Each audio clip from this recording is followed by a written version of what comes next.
Last week, we learned that fathers aren't perfect.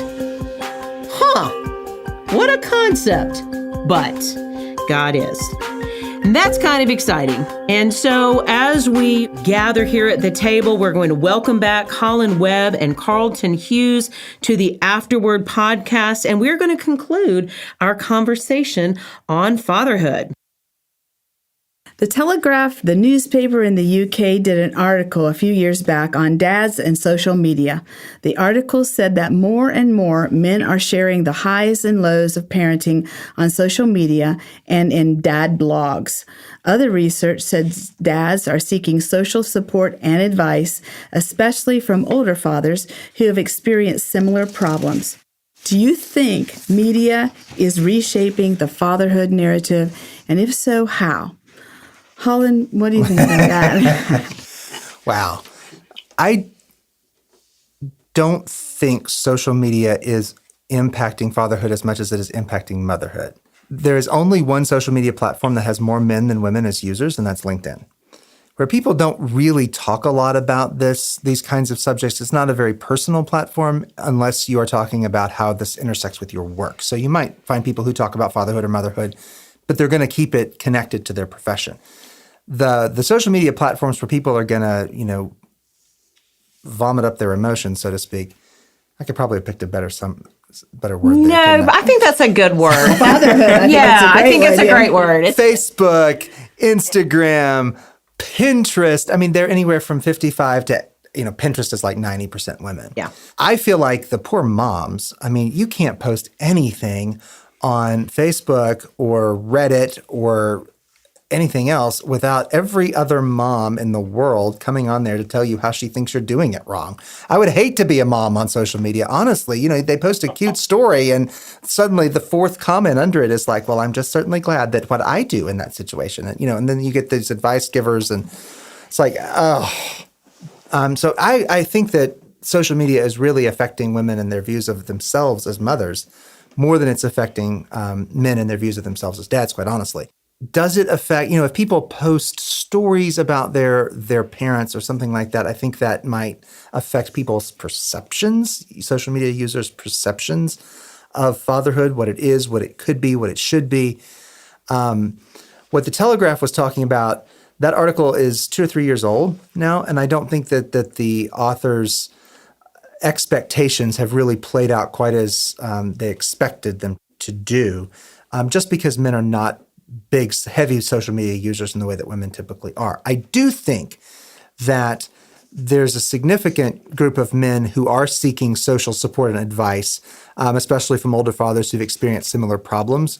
But I have found that men tend to prefer face-to-face interaction. They tend to prefer not to leave a trail.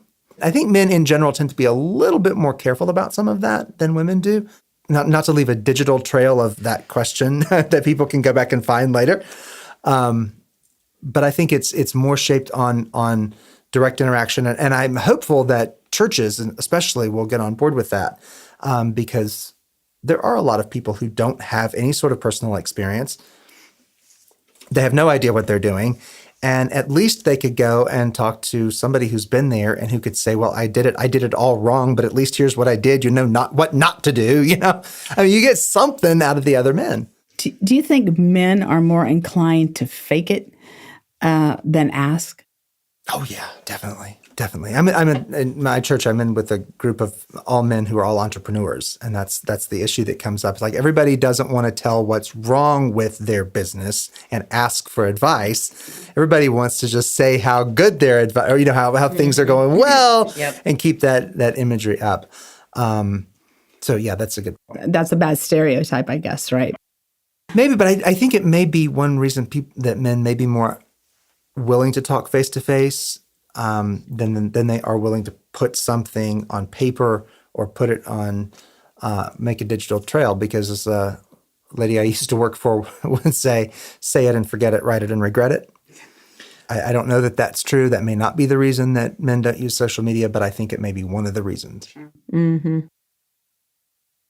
I went on and on. What do you think, Carlton?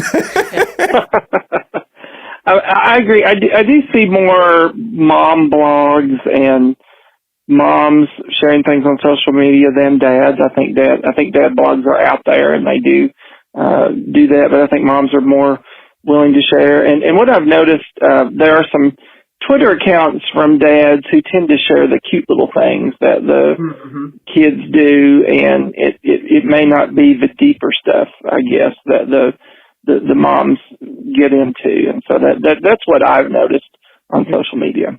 Yeah. Could I jump onto that, though? Yeah. I think there's something else we're overlooking, ironically enough. Podcasts. Mm-hmm. More podcast listeners are men than women. It's something like 55 to 60% of podcast listeners are men. I wonder if there's something in podcasting that we could do in the podcast world, and particularly in the Christian podcasting world. I was just at the inaugural Christian Podcasting Conference, the Spark Christian Podcasting Conference, and having been to Christian Writers Conferences, which are like women's ministry events, right? You show up at this one, and I was amazed how many men there were, and how many men were on stage, and how many men were part of the conversation. Yep. And it's much more for whatever men like audio more than they like print. They just do, and so. Maybe there's something in podcasting that could have what the author of The Telegraph maybe was hoping or was projecting for social media. Social media may lean a little more toward women. It could be helpful. It could be harmful to moms. Podcasts may be able to do that for men. Mm-hmm. Yeah, that's a good thought. One came up to me, though, when you guys were talking about maybe social media and reshaping the fatherhood narrative. What I have noticed, though, is movies and books that often portray that negative image of fatherhood, as the bumbling, fake it till you make it, as Judy was saying, And so, we get that image of fatherhood in media, in books, in the movies. That's what comes at us a lot. My husband has actually had a big problem with that. He sees it all the time and it bothers him. Yeah. And so that's where I kind of want to move into, even as you all were talking about podcasting and as the devotion. And we talked a little bit about the inequity of paternity versus maternity leave and that kind of thing. And I almost wonder if we need to rethink some of this media and that bias toward those negative images of fathering. What do you think, Carlton? I agree that I'm always astounded at movies and television shows that portray the dad as just this bumbling, lost person who has no clue what's going on, and that has irked me for years. And I don't know what the solution is, but I think we have had some positive portrayals as well. And I think Holland had mentioned in part one about the Cosby Show, and I know a lot of stuff going on with Bill Cosby, but that show portrayed a real positive image of a dad, and I think we've seen that in some other programs and movies as well. But I think having books like ours that portray dads who were active in their children's lives and active in raising their children, I think that's a good thing, and I think we need to talk about that and to share our stories, and the more that we do, that positive is going to outweigh the negative, and so this is what I hope for anyway. Well, that's absolutely true. Holland. You said something just a minute ago, Judy, about your husband. Yes. Could you share what his thoughts are on this? Can you speak for him? He's not here, so. I do all the time. He takes great exception to the idea that fathers are stupid, that the mother has known all along what the right thing to do was, and she allows him a certain amount of latitude to make a fool of himself before setting everything straight. Mm-hmm. And that is and it's humorous when you see it on TV. It's not so humorous in real life. And the result that comes out of that in terms of the family unit, respect for fathers, and the position of fatherhood, I think is damaging. Mm-hmm. So maybe that coming alongside too of, okay, so we need to bolster that father directive, whether it's, okay, I'm not going to sit in a group and never say that I need help. So we've got to up that piece. Yeah, and, for sure. and that was actually going to be my question to you, Holland, too. So Well, I want to go back to the media one for just a minute, if I can. It's your show. it is my show, but I'm going to let you go. I'm gonna let you lead on this direction. All right. I was thinking about this because one of my favorite entrepreneur stories of modern contemporary entrepreneurs is the story of Sarah Blakely. Sarah Blakely is the founder of Spanx, the women's underwear company. And she founded it all by herself. She is still the sole owner of that company. She's the youngest self-made billionaire in the world. She did it by like 30 or 32. I mean, she's very young.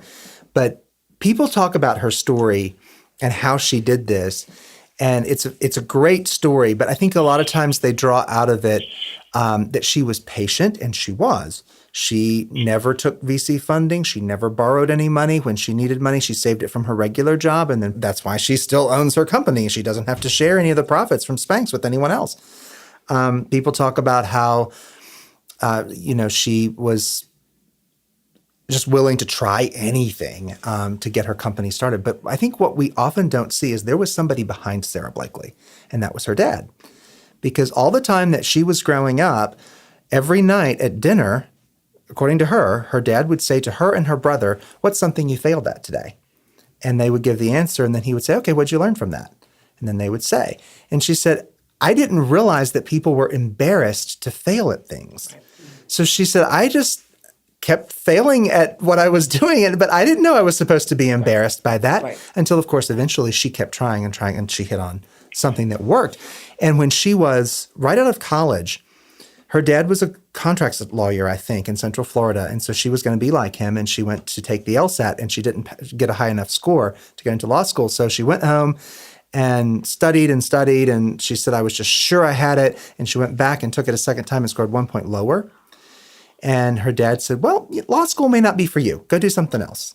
And so she did. She went became a billionaire. Built this $1 billion this company. But I think that her story is a great real life story of somebody whose dad really influenced her, and she in turn became super successful, at least in part, because of some of the things that he gave her as a person. So I think that's one of the kind of stories we could elevate because it may not have the drama of a 30-minute sitcom, but it has the drama of a person who went from the middle class to, one of the world's wealthiest people. And she did it largely based on how her dad helped shape her views of the world and of herself. Yeah, no, I appreciate that. And this is kind of leading into our other question. And, and I appreciate the idea of, what could have helped? Is it having that growth mindset that says, if I fail, I can try it again? Or is it having a huge group of people, that comes alongside and we ride this wave of media? What would be most helpful going forward to maybe re-energize this idea of fatherhood? And so, Carlton, I'm going to ask you, I know you teach media studies. Can you comment on the various positive and negative stories? And we've kind of hit it a little bit, but we're going to maybe dig it into it a little bit more of some of this stuff that's going on with fatherhood in America. And I know recently this hashtag Girl Dad has had such a positive effect since the death of Kobe Bryant. But there's also the stereotypes that portray the opposite. So when we think about what can help, is it the stories behind some of our young people that help build that momentum? What would be a positive, or how can we move forward in building this platform? Right. Well, I think you mentioned Kobe Bryant, and certainly his death was a tragedy, but the stories that have come out of what a devoted father he was, and like you said, the hashtag Girl Dad, and he was really involved in his daughter's lives and helped, wanting them to succeed and so on. I think we need more stories like that.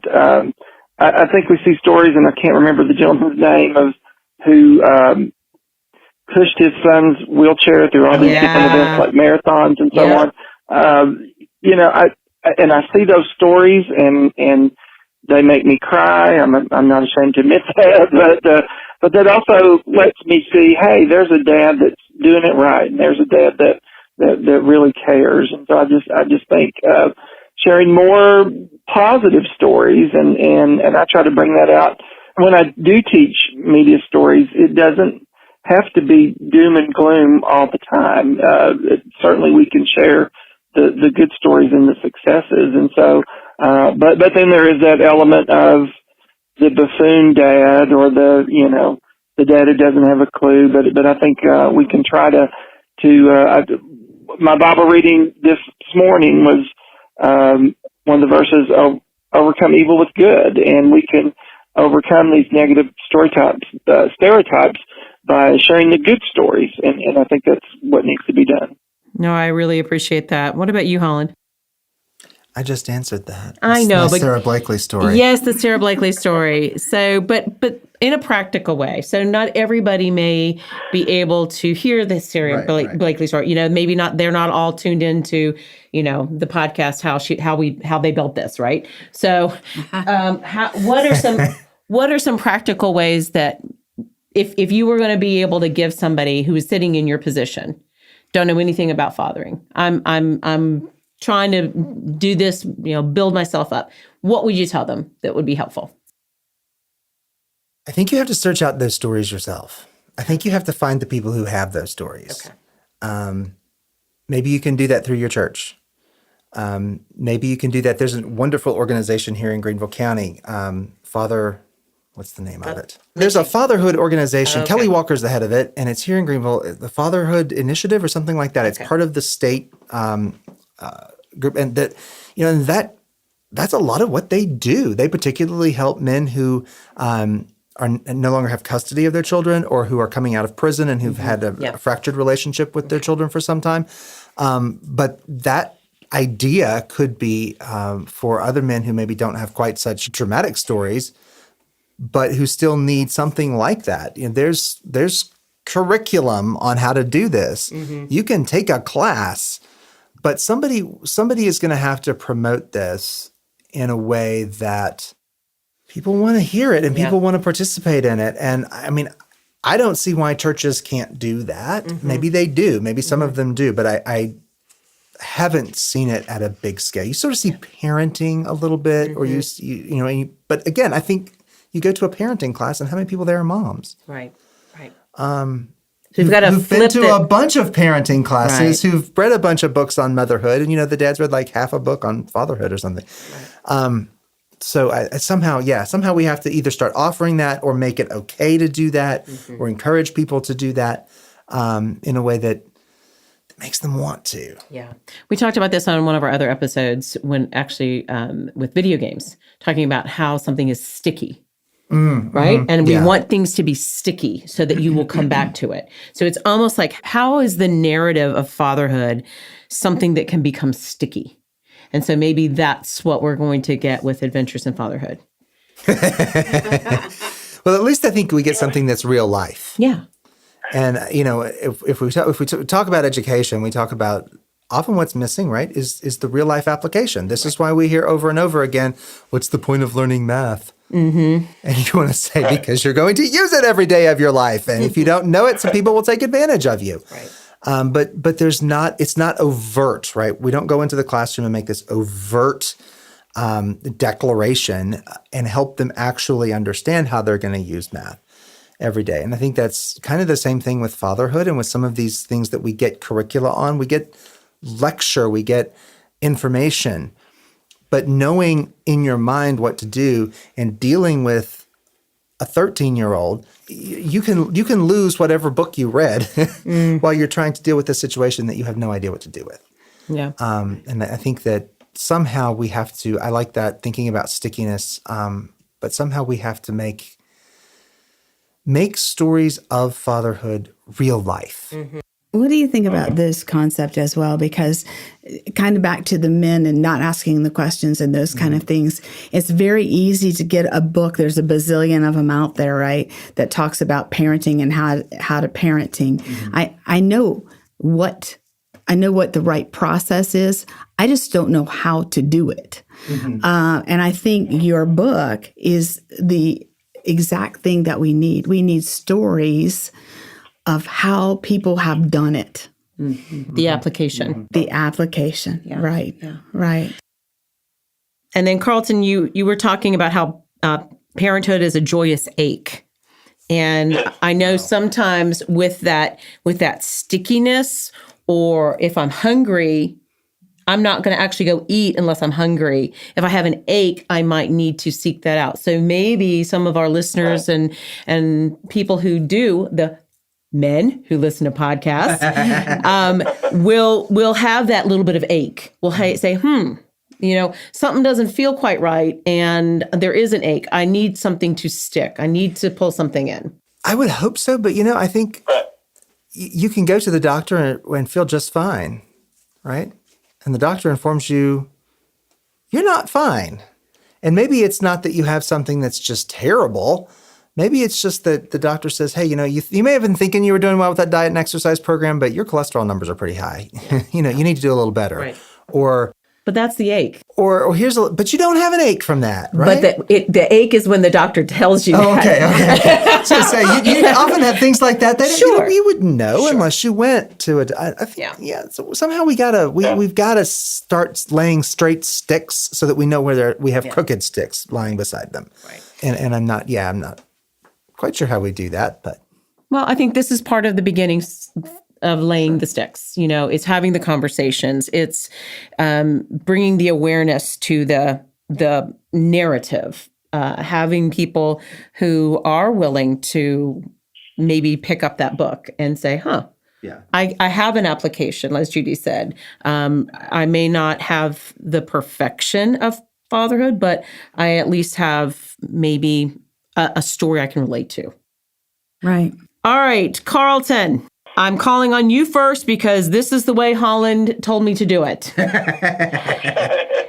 What is a metaphor to help us understand the stories we tell about fathers? Wow. That's why I called on you first. Thanks a lot, Holland. I have. You're welcome.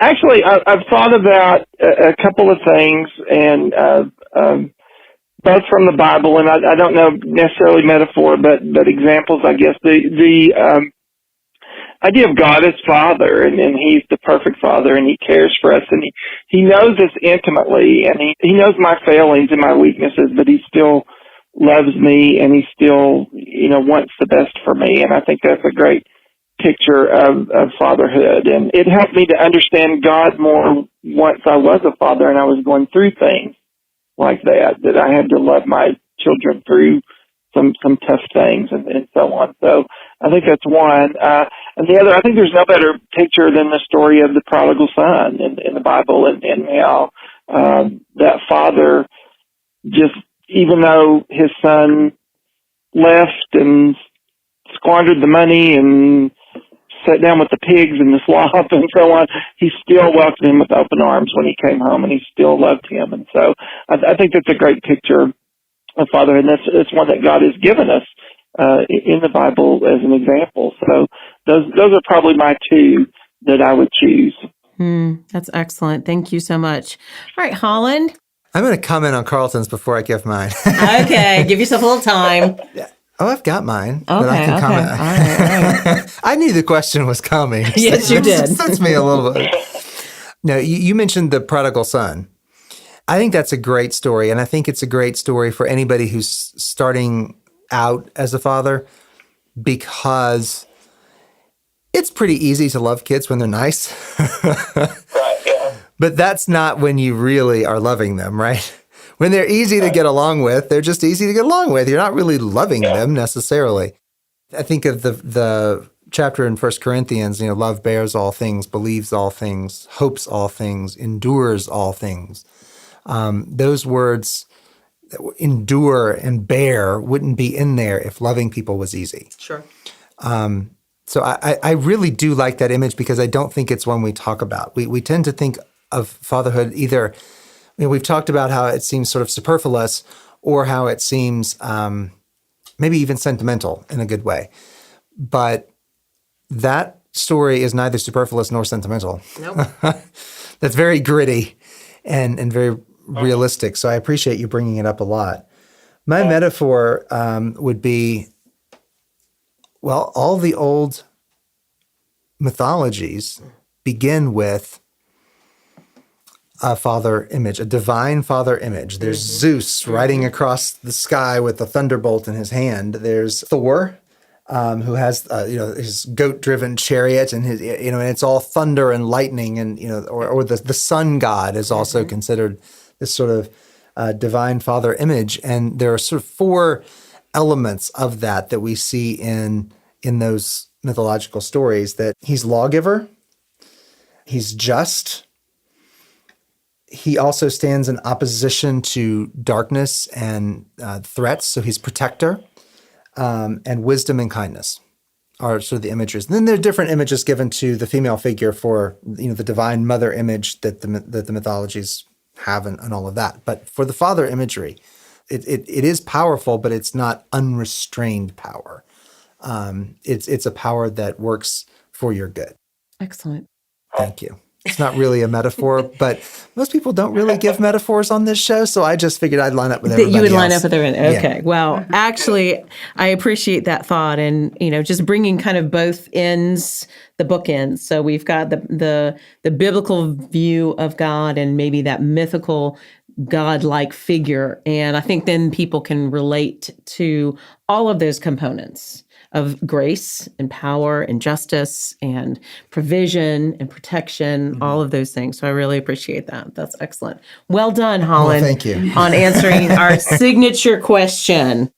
It's been so great to sit here and talk about your book and about these subjects of father and what makes a good father. We certainly don't want to close tonight without finding out where you get it, Adventures in Fatherhood. So, Carlton, give us that information, if you will. Yes, Adventures in Fatherhood is published by the Ellie Clare imprint of Hachette and Worthy Book Publishing. And it's available really anywhere you can buy books. It's available at all the online outlets like Amazon and Barnes & Noble and ChristianBook.com and anywhere you can think of like that. And it's a wonderful book, and it would be a great, it would be a really wonderful book. We wrote it. Yes, we wrote it, so it's going to be great. But it would be a really great Father's Day gift for that father in your life. I think it'd be great to hand them this book and let them read these stories and maybe give a little encouragement and some inspiration. So it's available wherever you buy your books, and please go buy it. Well, and that's kind of exciting because it just got released. So I'm sure that everyone's going to be able to get a hold of this, and that's going to be so much excitement around that book. And especially, I love the idea that you included art in it, and it is a gift book, so that would be a beautiful gift. I'm going to get one. I think one may be coming your way. Oh, wonderful. So, wow. Well, this has been so exciting. Again, this is a macro trend. We are in a crisis of maybe just where is fatherhood, not just in our country and not necessarily even physically, but just the concept of fatherhood. As you said, Holland, it is a blank slate, and maybe we need to think about it differently with a little bit more equality in how we present that as a culture. I appreciate Holland talking in the first episode that culture has shaped fatherhood. And now maybe we have the opportunity to kind of reshape it again. That's okay. And I like that. So thank you, Carlton, for joining us with Holland and Judy Jankowski as our guest host. Judy, always a pleasure. Thank you. You're amazing. Great to be here. So thank you all for joining us at the table for this conversation. And next week, we talk with Terry Lee, who is the founder and CEO of Overflow, and Catherine Green McCrite. I hope I pronounced that name correctly, author and Episcopal priest, about the stories that surround mental illness and suicide. That's going to be a tough topic, but obviously something that's very important. Very needed. Yes. Yeah, very needed. So if you have not subscribed to the Afterword podcast at theafterwordpodcast.com, please take a moment to do that. Then you'll be up on all the latest Afterword information, links with fabulous guest resources like the one we just spoke about tonight, Adventures in Fatherhood. We will have that on our link and our show notes. And please know, as always, you are welcome at our table.